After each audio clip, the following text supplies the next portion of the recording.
All right, guys, good afternoon. This is Luke Willett, aka Rick Wilson.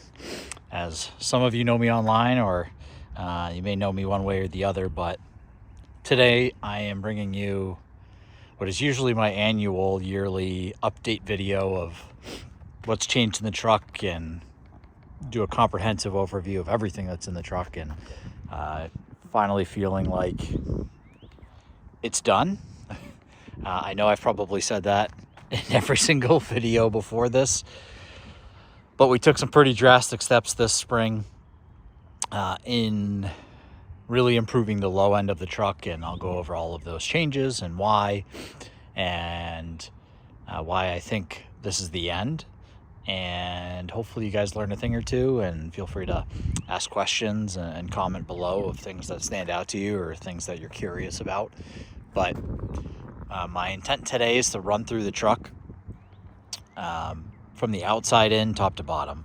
So there's a lot in it. This is going to be a long video. I hope I have enough battery life and enough storage, because I'm shooting this at 4K 60 frames a second, so you guys can see everything, including all of my little screw ups with wrapping. And but I'm here to be transparent. This truck has been, I've owned it since October of 2021. It's a 2021 GMC Sierra AT4. This has a 6.2 in it. This is non-Bose. This was bought during COVID era, so options were not really a thing. The only thing that it came with was running boards.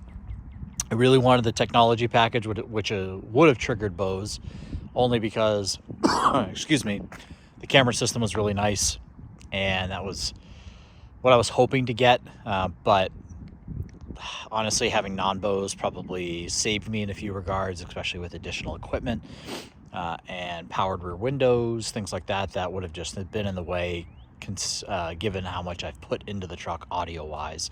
So having kind of a stripped down version of the AT4, which does come with a bunch of like base level trim stuff, leather seats, power, kind of everything, but without the technology package, it kind of saved a few issues that would have been probably limiting had I had those pieces in there. So 2021 GMC Sierra AT4.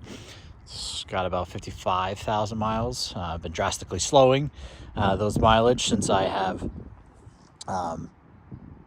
changed jobs in the past year and a half, so my commuting is a lot less, which is great for the longevity of this truck. I'm probably only going to be driving 5,000 or 6,000 miles a year, half of which is going to comps and SVR and HVR and things like that. So the changes that I made in the low end would not have happened had I not committed to the truck for another 4 to 5 years. I intend to probably hold on to it just over 100,000, 120,000 miles, and I got a ceramic coated, undercoated this year again. So hopefully it buys me another 5 healthy years here in Maine without too much issue. And but yeah, so far it's been reliable. A couple of notable things that I changed on the truck immediately was tires. They're not very clean right now, but I run Michelin Defender LTX MSs, so mud snow, but they're an all-season tire that is stock AT4 ships with Goodyear Duratrax, which are notoriously noisy after 5,000 or 6,000 miles.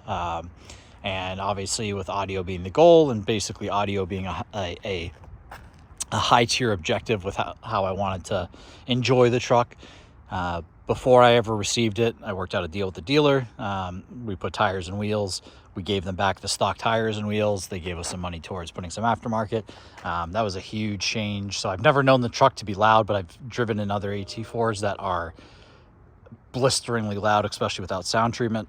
So really happy. That's a huge recommendation that I would make to anybody who has a truck that is not worried necessarily about their off-road capabilities, but want a quiet ride. These Michelins are excellent in that regard, and they do pretty well in the snow. They're not excellent, but with four-wheel drive, there's a good amount of confidence. So, all right. So, like I said, outside, I'm going to work my way from the outside in, top to bottom. So, what I'm going to cover first is sound treatment. I'll try to overlay some images, maybe not. I might just one take this and upload it as a continual video, but Some of my older videos show some of my sound treatment, but in the description below, I plan to have my entire full photo album for the truck that I'm working on. I literally just got done taking a bunch of photos, so this video may go live a day or two before the album gets updated. It'll have 500, 600, 700 photos of the entire build process of this, so you guys can get an even more in-depth look. I'm here to describe things to you, walk you through my logic verbally and visually, but the photos will tell an even bigger story, and I usually put a full set of captions with all of my photos. So check the video down in the description. There's usually a link to my Facebook album that'll be on my business page for you guys to check out. So starting with sound treatment. So basically, with the exception of a few areas of SoundScan, this thing is fully treated with the Resonix Sound Solutions suite. So everything from regular CLD, Mega CLD, the older fiber mat, the newer fiber mat in both iterations, Guardian, Barrier, CCF in every single type. I got 7, 3S, 3F, just used in various types of applications. Butyl rope, there's probably 20 rolls of butyl rope in here. I can't stress enough how important good sound treatment is. People are willing to spend thousands of dollars to improve 1 or 2% distortion on amps, but buckle when they think that it's crazy to spend $2,000 on sound treatment for your vehicle. It is amazing how far $2,000 gets you, even with Resonix products, which are a much higher ROI for what you're investing on and the improvements that you're going to be making. I know that is often a stigma. Sorry if you guys are getting any wind noise right now, but I urge you to look at the data. Spend some time on the Resonix website, do some research before you immediately get sticker shock and think that you're overpaying for something. You are not. You are paying for a higher performing product per dollar. So I've always worked closely with Nick. He's been a huge mentor of mine, not just in the sound treatment, but in the development of my skill set as a professional who's doing this audio gig on the side, but I take it very seriously on a personal level, and from a competition standpoint, which is a secondary objective, but it's me. I'm trying to get the highest performing vehicle for my own use, and sound treatment is an integral part of enjoying that system, especially on the road, and when you're sitting still in a competition or just you want to be listening in your driveway. The amount of distortion that buzzes and rattles and resonance add cannot be overstated. The time I probably have, I'm going to say there's at least 100 hours in sound treating this between the past. So again, I've owned this since October of 21, and this is now March of 2025. So I've been working on this truck for a better part of 3.5 years to get it to this point. And sound treatment is always, since probably year 2, took a much larger part. So anytime I had a panel apart, anytime I went to rework something, I took a fresh look at the sound treatment and make sure that I was improving as best I could. So I have really taken this, and this thing drives like a Cadillac down the road. There's no buzzles, there's no rattles, there's no resonance from either road noise or speakers. Despite the levels, I am a loud listener, and I want my system to be clean and tight all the way up.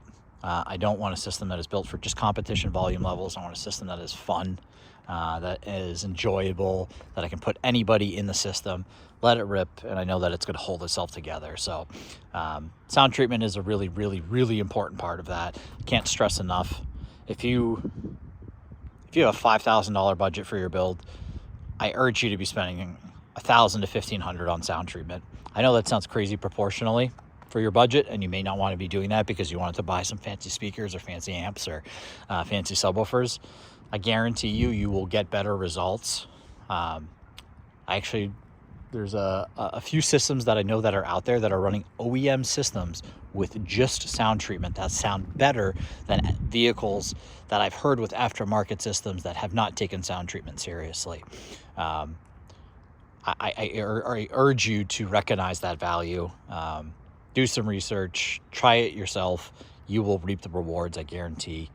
It is worth it, and it's one of those things that you don't really get a chance to do it the second time, and it's something that I put a lot of value on when I'm talking with clients, and it's something I usually have to educate people on. But once people hear it and they recognize it, especially exclusive of audio, just driving down the road, they're like, wow, my vehicle all of a sudden feels a lot more premium. And yeah, it's true. It definitely helps that, especially in a vehicle that has 2 or 3 square feet of CLD in the whole thing, a little bit of fiber mat stuffed here and there. This thing is just a big ass rectangle making tons of noise in the wind. But anyways, we've already talked for 10 minutes. I haven't even told you anything that's in the truck yet, so we're gonna get started. Up front, my wheel well liners have a CLD and fiber mat. So this is the older fiber mat, but the entire front wheel well liner. So people with trucks with big voided air spaces between the tires, it definitely helps tame things. So I have the entire wheel well up front done on both sides. Again, with I'm gonna say it's probably like a 70% coverage in CLD, and then probably a 95% coverage in fiber mat 45, which is the previous 1-inch version of the Resonix fiber mat. So that really helped tame things down, especially when I used to run studded tires. Big improvement there. Working my way, let's go top down. So roof. If you own a truck, regardless if you have a subwoofer or do not have a subwoofer, or excuse me, if you don't have a sunroof or do not have a sunroof, big flat roof and headliners are basically a giant drum. They're typically only braced in a couple positions and have giant flat areas. So I don't know if I could lift up, but yeah, easily, besides front doors, which if you're running door mounted speakers and just kind of in general, doors I view, especially front doors, are a necessity. Like that's always where everyone needs to start. And like I said, especially if you're running speakers, you have to go in there and do that correctly. Second to me is headliner and roof. Like if you have, especially in a truck like mine that does not have a sunroof, the ROI you're getting by treating the roof is worth learning. I know it's intimidating to think about dropping your headliner. It took me start to finish like 3.5 hours doing it the first time, like 2 years ago, when I was a lot more apprehensive about removing body panels and a little more scared of that. Now I understand it's kind of, most vehicles are built the same. Not that you brute force things, but they kind of all come apart mostly the same. Now it's probably a 2-hour job, but the tightness, because again, this is a resonance thing and a decay thing where bass notes linger when you're basically having your roof act like a giant drum.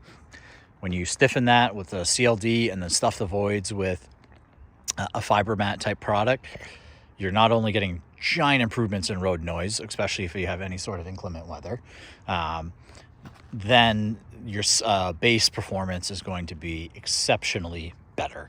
So urge you guys to take that. Again, I probably have about 65-70% coverage with CLD on the roof, and then I'm gonna say about 95% coverage with different types of thicknesses on fiber mat. Got to be conscious of your tolerances so you can get the headliner successfully back in.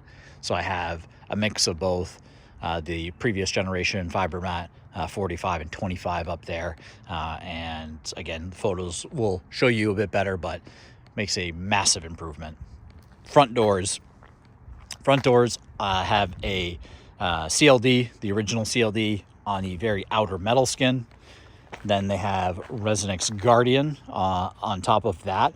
Then on the inner metal skin, I have Resonix Mega. I also have the Sound Good Stereo's block-off plates. So block-off plates, again, are a massive improvement besides having sound treatment, containing the sound, making sure those openings are covered with something stiff. So either a ABS, HDPE, or Resonix barrier, a very stiff product that can allow service access. You don't like just flying CLD over the opening is not doing you any good for the long-term health of your vehicle. Yeah, it may help short-term, but as soon as you got to replace a window motor or service anything in the door, They're going to cut that out, and then you're back to square one. So I have removable plates inside of there. It helped tremendously. I do not run door-mounted mid-bass anymore, but I got really, really good results. Again, I'm chasing the nth percent, so there's reasons why I made some changes to my mid-bass, but I really had excellent results with my doors. But again, a lot of sound treatment, a lot of butyl rope spent getting these things really tight to perform. So lastly, the inner door card, the plastic piece, which is typically the most difficult part to tame, has, again, full coverage. I'm going to say, well, maybe not full coverage, but 80% coverage CLD, has fiber mat 45. They probably have 5 rolls of butyl tow rope per front door. That kind of, and then they even had some duct seal in there. So I have things, I don't know, there's probably like 40 pounds of treatment in each of the front doors. It's good for road noise still. It was really good when I had speakers in there. But yeah, they're about as dead. What you're hearing is my handle, which is the only thing that vibrates in my truck at this point. Rear doors, definitely a lot less. I haven't had operating speakers in my rear doors. I moved my rear fill to a different location a long time ago, probably 2.5, 3 years ago, but they still have CLD on the outside. They have some black hole tiles scattered in the back door. Then these still have my SoundSkins Pro on the inner metal skin. Again, it's not as hugely important for me in the rear doors. And then inner door card with plastic has the similar treatment to the front door, not to the nth level degree that my front doors have, but they still have CLD and some fiber mat to make sure I get no buzzes, rattles, and it helps with road noise. The floor, I'm still adding a little bit, but for the most part, I'm going to say I'm probably 50% coverage with Mega CLD. There's a couple long strips of some SoundSkins material I had left that I put on top of the Mega CLD. So I will probably add a little bit more, mostly in kind of the center console area and some of the firewall area. But again, the floor is kind of all the way from the firewall through the driver's area, and the passenger area is pretty much fully covered with Mega CLD. I don't think it's a necessity unless you're doing something like I am, which is I have a 18 that goes through the floor of my truck, that containing that energy, preventing that energy transfer into the seats as much as you can is required. But in general, the floor of a vehicle is the stiffest area, and probably like my last recommendation for folks to spend money on treating, even though you see everybody always do it because it looks good in photos. It's generally the least best ROI for sound treatment that I have found. So, and then lastly, the back wall of the truck behind the amp rack that has CLD and some CCF. Yeah, pretty much 100% coverage on the back there. So yeah, that's essentially all the sound treatment. Again, there's tons of little nuance like CCF in plastic to plastic joints. Every speaker has a CCF gasket between the speaker and the actual adapter that it's on, and then the adapter to whether it's the door or whatever it's mounting to. If an enclosure is mounting against metal, it's got CCF between it. And if all my enclosures have CLD inside of them, I just don't take any chances when it comes to it, because I just don't want to think about it, and it's a pain to get to areas a second time to go sound treat, especially if you go build the whole vehicle and you're building enclosures and fiberglass on top of them. All of a sudden, if you have to go add that material, it changes your tolerances and it changes your fitment. So yeah, so that's sound treatment. It is important. Take time with it. So as we work in the front of the truck here, what you're seeing here is my power supply, which is the Zapco, it's P100 something or other. It's 100 amp, 110 volt to 12 volt power supply. And what this does is so just for safety, I keep a circuit breaker here, but I have some 4-gauge leads to an Anderson connector inside of here. I keep different types of leads. So I have alligator clips for when I'm not using my vehicle, and then I have an extra lead for my truck. Let's see if I can get you guys under here. So under there, yeah, There you go.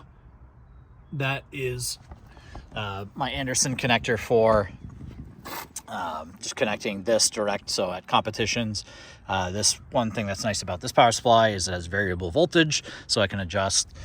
Usually I run mine at 14 volts, and yeah, it keeps my system, like my system really does not draw a lot, but it's nice to have something that is rugged and holds up really well, even though the Zapco thing is just, I got a good deal on it, but it's just a regular power supply in a Zapco case. But yeah, that travels with me pretty much all the time in the truck. Whether I'm tuning somebody else, comp, show, just stays under my back seat.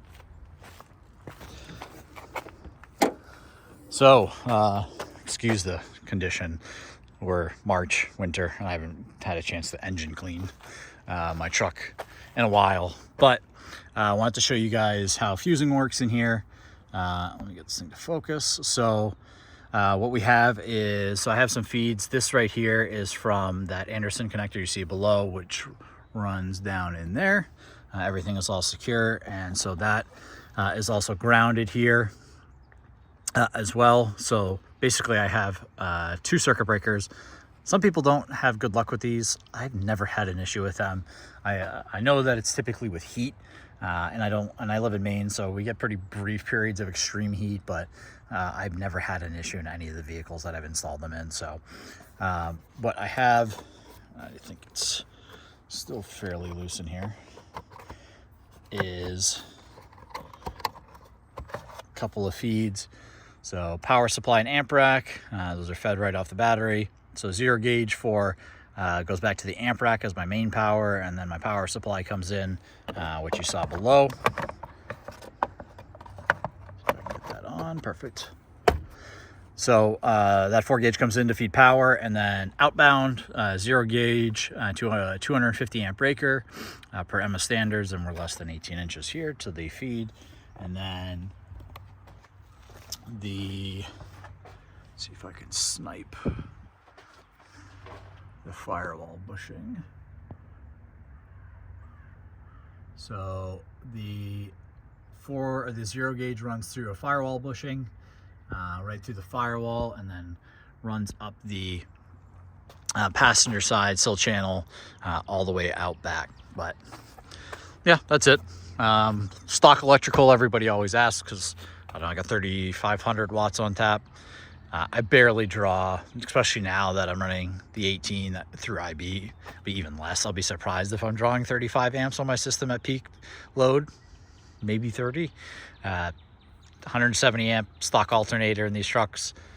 Never ever had an issue with voltage drops, lights dimming, anything. The Mosconi Pros that I run, even though they have a bunch of AV power, are very efficient. So yeah, stock electrical, it's fine, and would be fine for a lot of systems, especially SQ, where I'm not caring about bass output nearly as much, though my system is not quiet. All right, let's go passenger. Let's go driver's side first.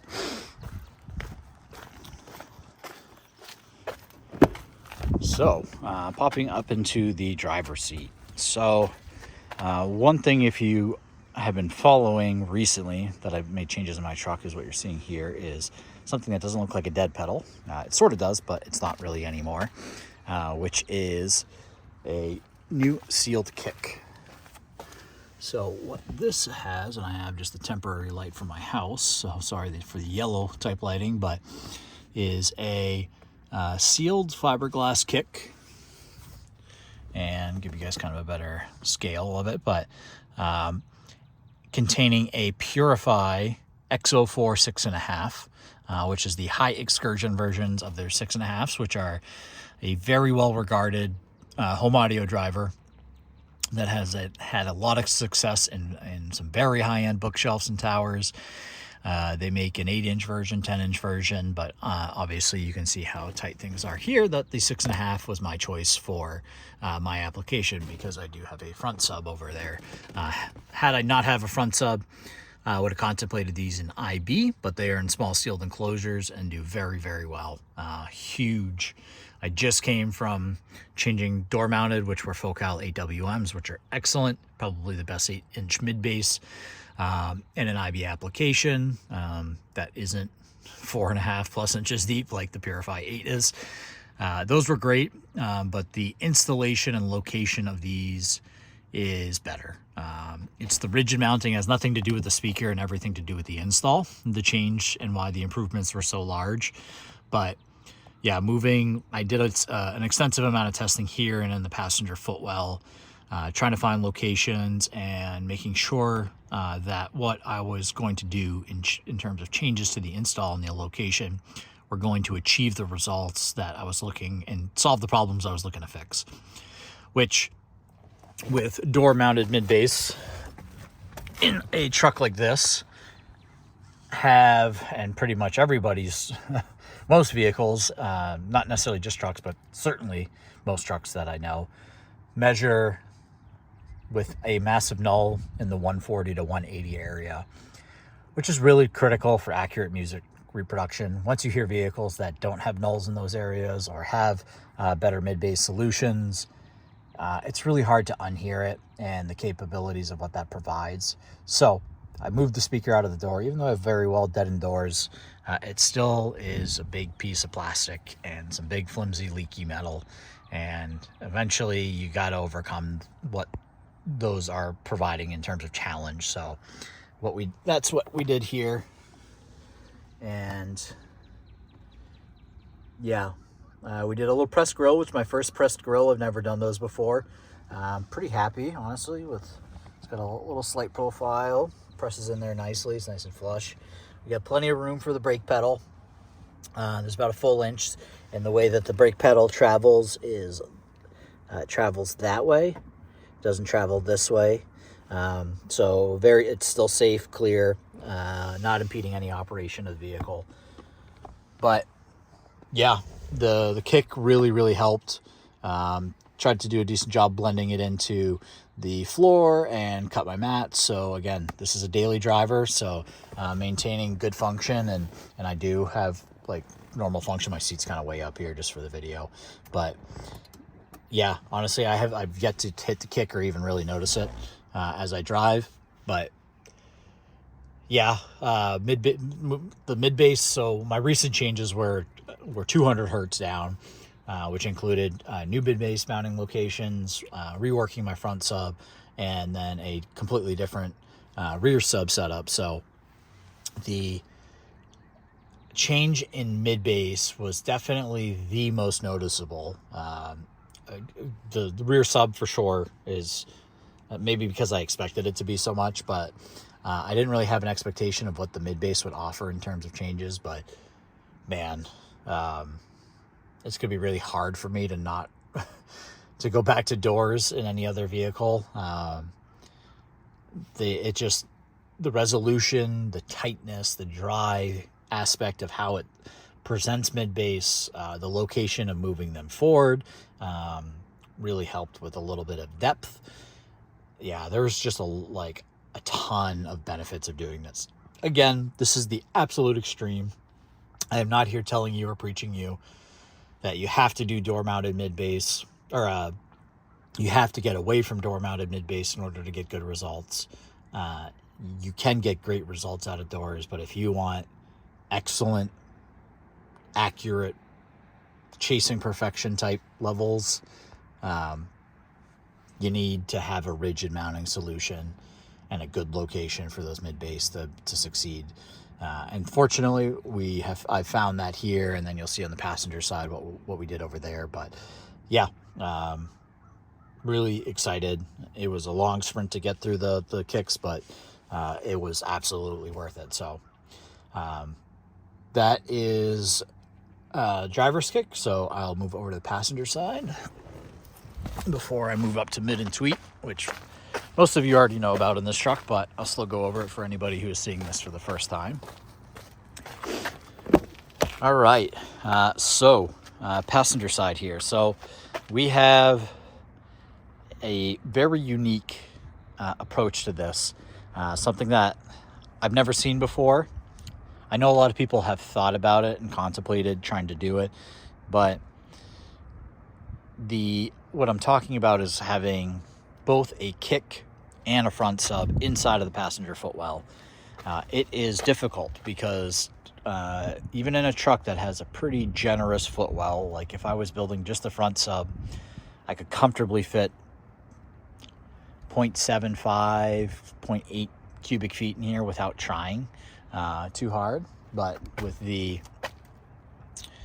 addition of putting a mid-bass enclosure inside of this opening, it was going to prove difficult to provide enough air for both the subwoofer and the mid-bass.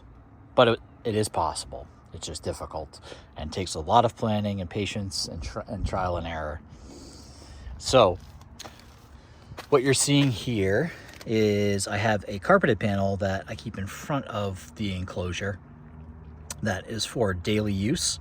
How are you? So I keep again, there's a very thin carpeted panel here. Hi. This is Moby. So this panel is just press fit in here. Again, I keep it in there because so when my wife rides here in the passenger seat, that it definitely encroaches on where the typical feet area goes. So she rests her feet against that. So I wanted a panel that wouldn't wear down like on the vinyl, that I could replace for, I don't know, $20, and that still looked pretty good and still allows performance. It doesn't impede anything, but it's just something that can wear and tear a lot easier. So so pop that out here just for our conversation here. So that is what I will present in kind of shows and comps here, which is a thing weighs almost 50 pounds now, loaded up, is a combination front sub sealed kick enclosure. So I'm gonna have to run back and grab a light over here. Oh no, it's in my pocket. Never mind. So what this has is I previously have had a front sub, and a front sub, for folks who have not experienced it or asking why do you have a front sub or a front woofer, as Pete has been calling it, which I do agree with. It is something that I feel, besides sound treatment, is one of the most important things for most cars if you want to really take it from good to great, because most vehicles really struggle if you're trying to get an upfront presentation, like a true two-channel system in front of you. You're going to need to try to keep as much information in front of you as possible. And you can do everything you want across it when you have to cross a sub at 80-90 hertz with doors up front. Inevitably, there's going to be some tactile pulls, some audio cue pulls that are going to move backwards and distract you from enjoying what is supposed to be in front of you. So a front subwoofer, I'll also add that most doors and most mid-bass locations do not reproduce music under 100 hertz very cleanly. Again, it takes the nth degree of sound treatment to really get success, I think, below 100 hertz. It is possible, but most vehicles really struggle to have those notes sound correct, natural, and or make them not resonate the living crap out of your doors below 100 hertz. So now you're putting in a speaker in a less advantageous environment to play frequencies that you absolutely need. So now you're counting on doors to cover, I don't know, call it 60, 70 hertz up to whatever you're passing to your mid-range off. And then having the sub have to pick up from whatever 70, 80 hertz down. It's just a really, really trouble area for doors to handle really well. So a front subwoofer can just handle those, which most people are targeting with a front subwoofer anywhere from 40 to 100, 110 hertz. So probably some of the most critical, but also the most difficult areas to cleanly reproduce in a vehicle. So a front subwoofer offers a lot of success with that. And because that, like my front sub runs 40 to 95, and it's super clean. It's in a really rigid, dense enclosure, and it's in a great location without cancellations, and I don't have to fight vibrations or buzzes and rattles from the doors. I just have a nice clean enclosure. So I have, in my case, which is a unique installation, which you do not have to do to get great results, but if you want, again, it's just me chasing the last percents, I have a firewall facing subwoofer. So advantage of firewall front facing subwoofer is you get enhanced loading, which is mostly on the top end, which is really not that relevant. I don't need more top end out of my sub, even though this Illusion C10 plays up to like almost 210 hertz without cancellations and down to 30. So yeah, it only played to 180 before. Now it plays to 210, 220. Who cares? It doesn't really matter. But the important part is what helps is reduce localization, because one, it's physically not moving air down in this area anymore. It's pushing air up and towards the center of the dash, which is really nice because when you're playing just the front subwoofer by itself, it naturally images right up in the dash, right dead center. Mine, because of the shape of my firewall, because there's kind of a profile that humps like comes over flat and then back in. So my subwoofer is almost like literally pointed directly at the center of my dash at a slight angle. And that has been really, really nice. I enjoy that change. Again, frequency response, not a huge lot of difference, but definitely a nice improvement in the disappearance of that sub audibly. So that's an Illusion C10. It's in roughly 0.45 cubic feet. Again, it's stuffed with fiber mat and things like that usually help the enclosure act a little bit bigger to have it. But the Illusion C10 is super successful in tiny little enclosures. Great QTC alignment. Like, you can run the thing in 0.35 cubes and it still stays under a 1.0 QTC.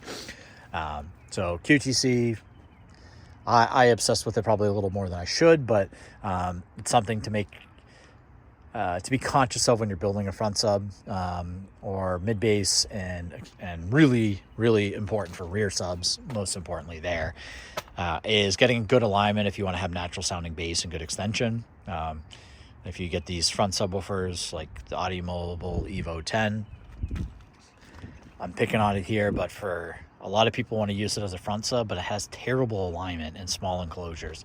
And so it turns into this like one-hit wonder. While it absolutely hammers and can provide a ton of output, it's just, yeah, it does it only in one way. It doesn't have the finesse and the kind of universal correct sound throughout the passband that you're trying to get a front subwoofer to cover. The Illusion is excellent. Brax ML10, Arc A10, there's a Morel Power Slim. These are great front subs that have great alignment and small enclosures that do extremely well, good power handling. And so I would recommend any of those. The Illusion C10 is no longer in production, but there's a few people hoarding them out there. So if I ever lose this one, I have hopes that I could put another one back in. I could also put in a plethora of other subs depth-wise. So the front sub basically occupies the left side of this enclosure, and what you don't see, and which is very unusual for most people to see because I've never seen it done, is my mid bass. So my other Purifi is tucked. Let's get you right in there.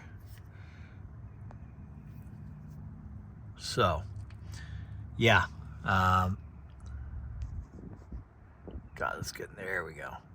So fronts, the other Purifi is tucked way deep inside of there, and so I can try to give you, let's see, a little better sense of depth. Yeah, there we go. So I can fit basically all of my fingers in there before you're going to hit where that woofer is. So again, this is a result of testing. People are like, look at this and go, how can a mid bass be successful in there? If I was trying to play the mid bass in a two-way, or I was trying to get it to climb to, I don't know, 300 hertz, 400 hertz, this location probably wouldn't work for me or really for anybody else, because you're definitely burying this thing. But for the frequencies that I'm looking to cover with my mid bass, which is as long as I can get to 190 cleanly, I'm in business. Because with Accuton C100 AMs are perfectly comfortable playing to a 180 hertz crossover at full send volumes. I asked Pete, asked Nick, asked other people who own these. They are the most capable 3-inch mid-range, period. There's no one is going to argue with me differently. They do things that other 3-inch mids can't. They basically act like a 4.5-inch mid in most cases in terms of the frequency ranges that they can handle successfully. But with that in mind, I knew that I wasn't trying to climb up into those high frequencies with my mid bass. What I was trying to solve is get rid of these nulls that I was dealing with. Passenger side really wasn't too bad, but driver side was terrible. So my new responses that I got out of my mid bass are excellent. They are the driver side is playing roughly 75 to 200, no nulls. Almost follows a perfect target curve natively. Passenger side has an even wider success range. It's playing like 55 to, like about 210, perfectly cleanly, no nulls, which is awesome. It just creates a much better starting place for me to tune from. It presents so much better and requires a ton of less EQ, which you're going to be EQing the crap out of your vehicle, so it's not much to say that carries a lot of weight, but it just goes to show that this location is a much better place for the mid bass to be. So so now they're crossed the 220, both my mid ranges to mid bass, and it's working super well. This side for mid bass is in about 0.21 cubic feet, which is like a 0.65 QTC for the Purifis. They work really, really well in small enclosures. And then the driver's side is in 0.19 cubic feet. So again, there's stuff with Moondorf Angel Air. They got CLD. They're probably acting a little bit bigger, but sound excellent. So that is mid bass and front sub, and moving up to our babies. All right, let me throw the carpeted panel back in here.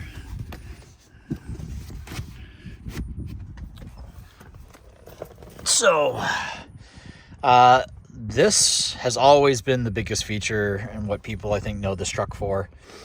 I think I always joke how many times I see my pillars and other people's photos every week online, but what these are the Accuton C100 AM and C30 AM. The 100 AM is the mid-range, meaning 100 millimeter, and then the tweeter is the 30 millimeter.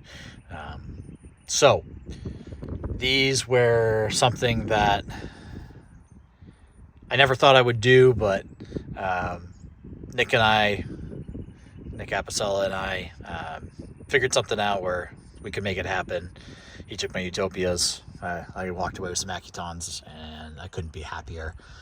Him and Matt Kim built these amazing pillars that are a lot of the reason why I will keep this truck for a long, long time, because I think they are works of art. I feel extremely, extremely generous to be able to look at them every single day, listen to them every day. They are just, to me, visually stunning. They are an amalgamation of taking an old MTI custom pillar. We basically chopped the bottom half of it. We kept the insert part of it above that covers, because there's usually grab handles right here, but that's been all taken out, and then this is just a Neomag removable cover that has the bolt-ins to bolt the pillars back in.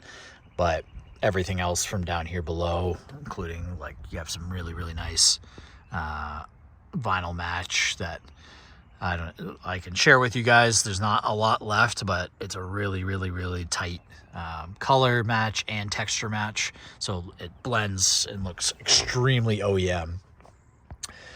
But these speakers are ridiculous.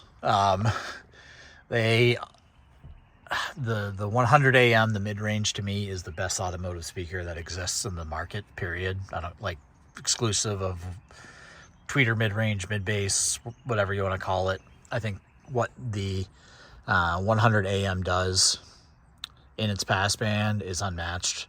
It is just the purest accuracy, neutrality, can take abuse and power and just smile in your face at 120 dB while it is like recreating perfectly accurate music. I think they have a very visual, stunning effect. I actually have some temporary covers for competition because they're almost a little too distracting to people's eyes because you want to look at them, and I can't blame people for that, but they call attention to themselves, and what I think is a good way, but for competition you're trying to provide something for the ears but not necessarily the eyes when it comes to the high level competition. So I'll have some kind of temporary grill cover solutions that I'm going to work through with Daryl, Bob the Bird Turd. We're going to do some 3D printing in grill cloth and see what we can assemble for that. But these are tweeters.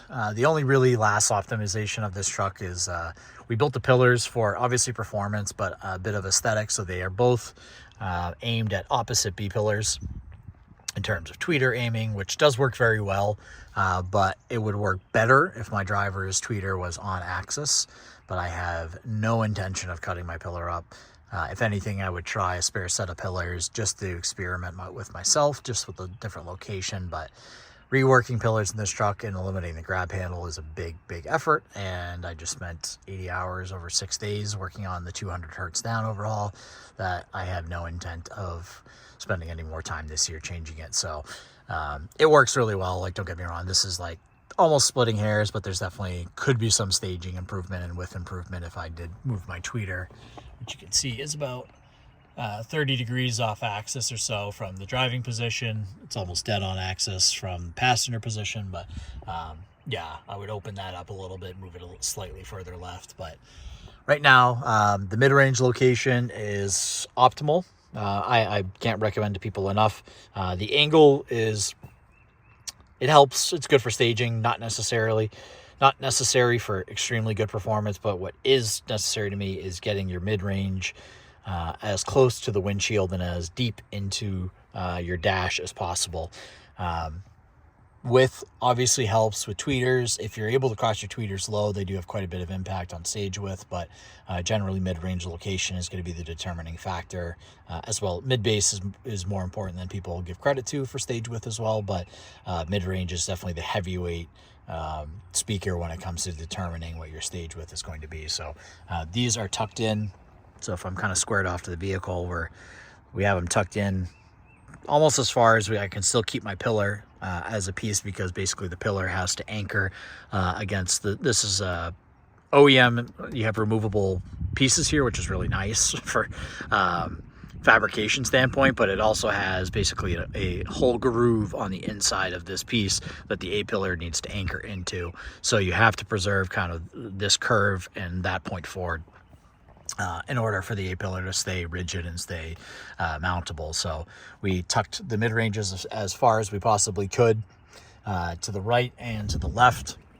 And yeah, they do really well. They play from 100 hertz up to 7,000 almost flat, and I don't cross them that high. I think I cross at 2,300, but they cross down to Pete's last tune had them, I think, 190, and they could care less about playing that low. I think they were actually like 185 acoustically, and they crushed it. So yeah, they are a statement piece. They are an end game set of drivers. I will have the mid-range, no doubt, for a long time. Same with the tweeter.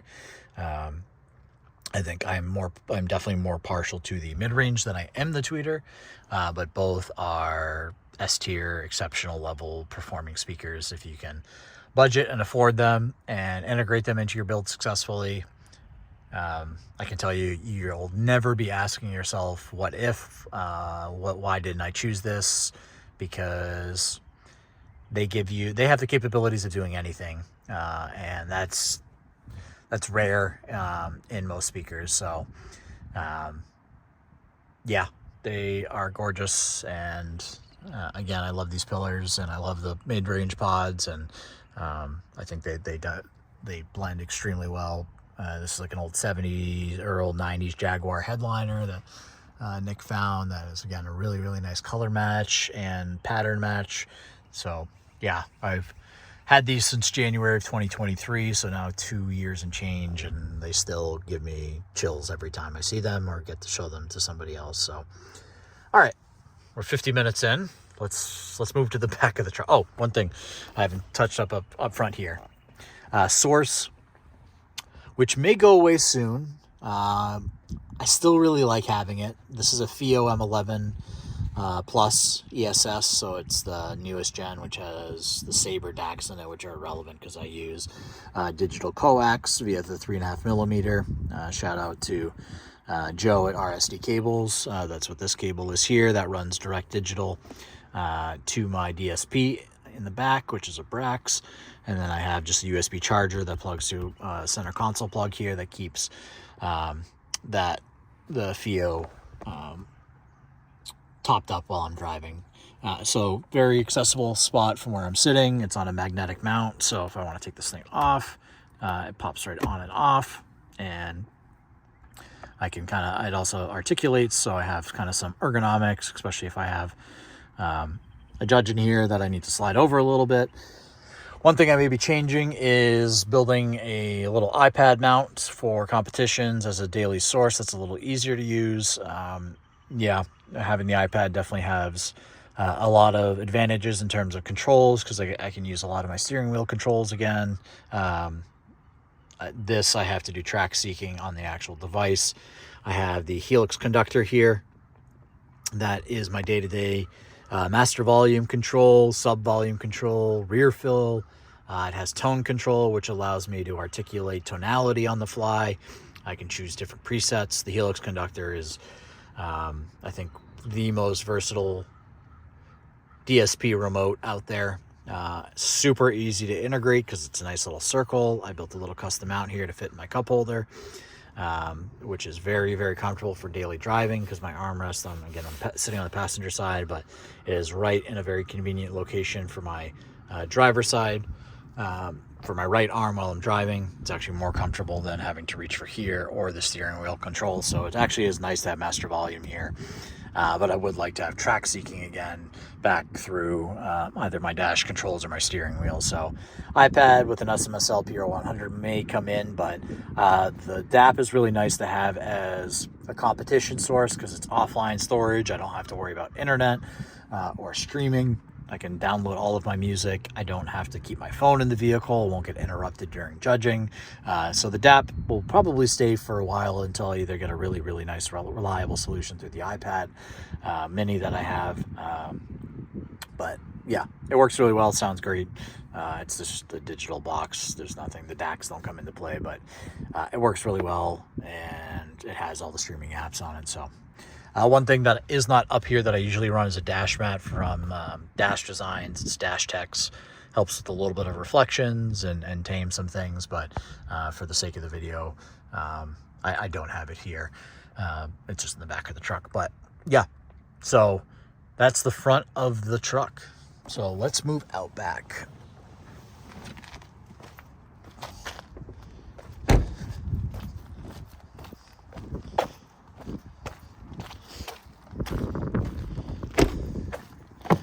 So I'm going to save what's under the seat for last, but it's a daily driven truck. I used to have a big sub box under here from MTI that had two Audio Mobile 12-inch 4412s. Awesome subs. Awesome subs. Best small sealed enclosure 12s I've ever heard. They can hammer down to like, in my truck, they were healthily playing down to 20 hertz. They were actually playing it. A lot of places measure. I had GB12s, which were really, really good, but struggled with the low end extension that the Encores could provide. So they, I think, would satisfy 99% of people.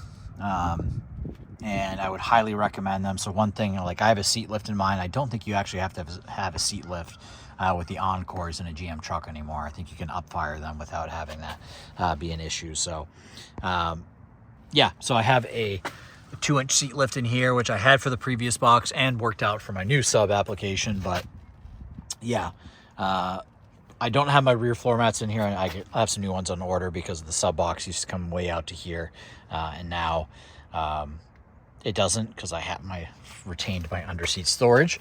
So one thing I put back in here was my underseat storage, which I haven't had in Lord knows how long, since like the second week I owned my truck. But since I put in something new over there, I get to have it back, which is really, really nice. And it gives me the ability to like store stuff and haul stuff that is deeper and easier. So I'm going to show you guys the amp rack. I'm just going to put I have this thing on a little tripod. I'm going to pop the rear seat out and then give you guys a little drive around. All right, let's see if I can set this up without making this shake all over the place. How's that?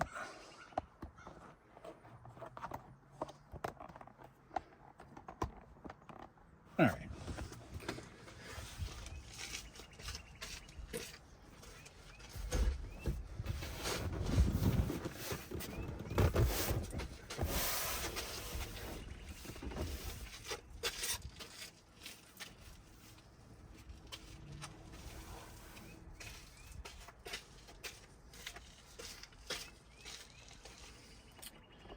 All right, guys. So, my back seat has a lot of stuff behind it. So I basically keep some small zip ties here.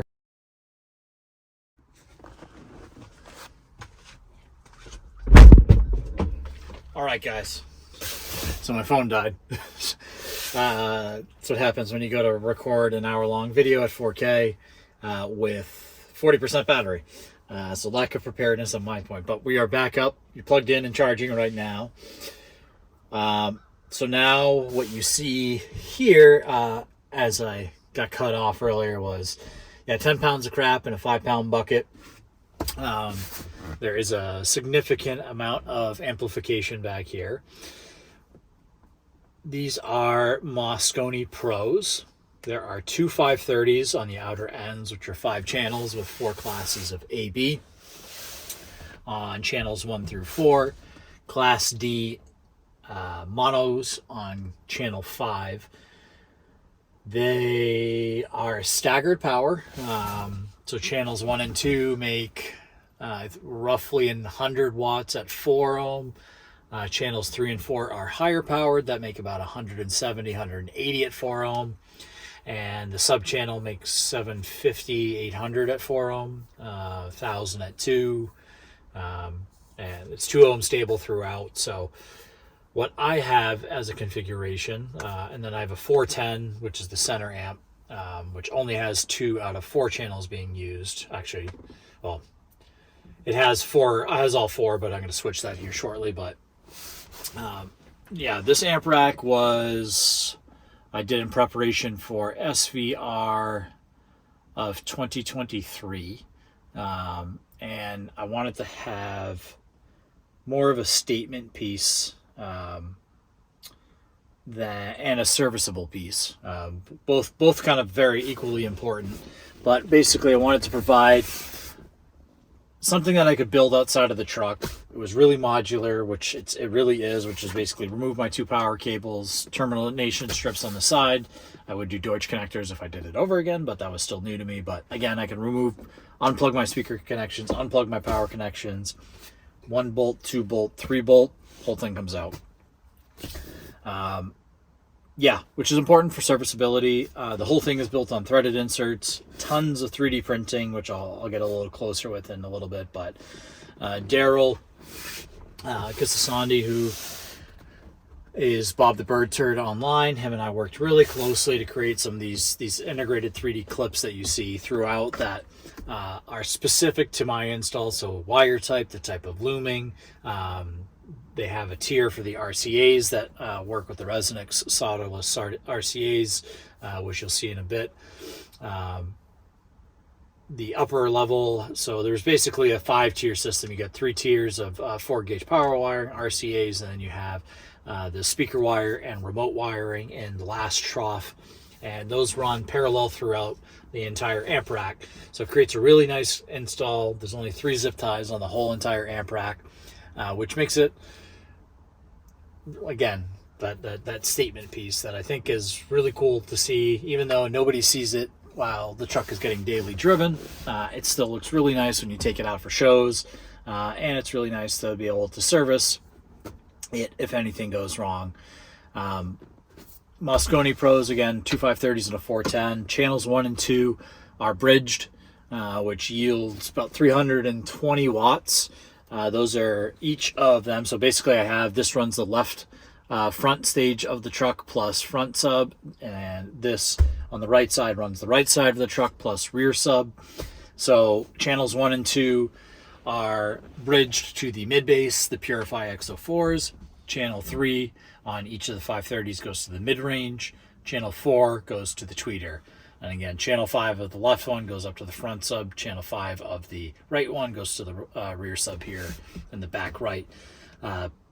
Previously, my 410, so I used to have 2 rear subs that each of the 530s were driving, but now that I only have 1 rear sub, I gained back a channel. So I used to have my front sub bridged off of channels 1 and 2 of the 410 up to the Illusion, and then channels 3 and 4 are rear fill. So now it is just channels 3, 4 that run rear fill. I think you can see them up here, which are a much better location for rear fill rather than buried in the bottom of the doors. So I have some Steg MS30s that are a wideband, play really well in these locations.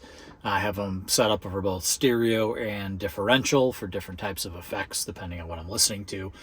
I'm a big fan of stereo rear fill as daily driver, and then differential for live music, electronic music. Kind of creates a little bit more drama, but I tend to prefer the accuracy of having a stereo rear fill that is just there to complement the front stage, not necessarily change the way that it sounds. So tons of power, tons of different possibilities for configuration, especially with the staggered power. Really good reliability, small profile given the amount of power that I have back here. Yeah, so no complaints about the system that I have set up here. So now I'm going to unplug you guys from power, and hopefully I have enough to make it through the rest of the video here, but bring you guys a little bit closer up in some of this. So this is a Jim's Machines Works distribution block. Really well built, really nice. Works super well for me. So I have my three amps that are all on 4-gauge with the 125 amp fuses, and then I have a 15 amp fuse that runs the bottom little power wire that feeds the Mac Daddy Brax DSP. So that thing was, I came into a very good deal for it.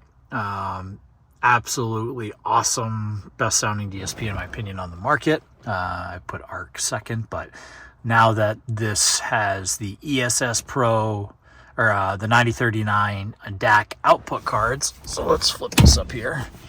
So I have a little angled mount. This thing is super tight in here, but it fits, and clearances work, and it doesn't touch the seat at all. But my mids and tweets, which are here and here, those run the new Sabre output cards, which have the 9039 DACs on, which are really nice. Definitely, if you're sitting still or listening in a controlled environment, are much more noticeable. Going down the road, not so much, but definitely a bit more liveliness when it comes to mid-range and top end. So really happy with those changes. So what you're seeing here is the Resonix solderless RCAs solution, which are freaking awesome. I use those here, and then and obviously on all the ends inside of the amps. But it allows for completely custom RCAs without all of the time spent of soldering and doing a bunch of crap. So I think out of the 60 hours I spent on the amp rack, maybe I spent an hour, hour and a half on doing RCAs. The system works extremely well.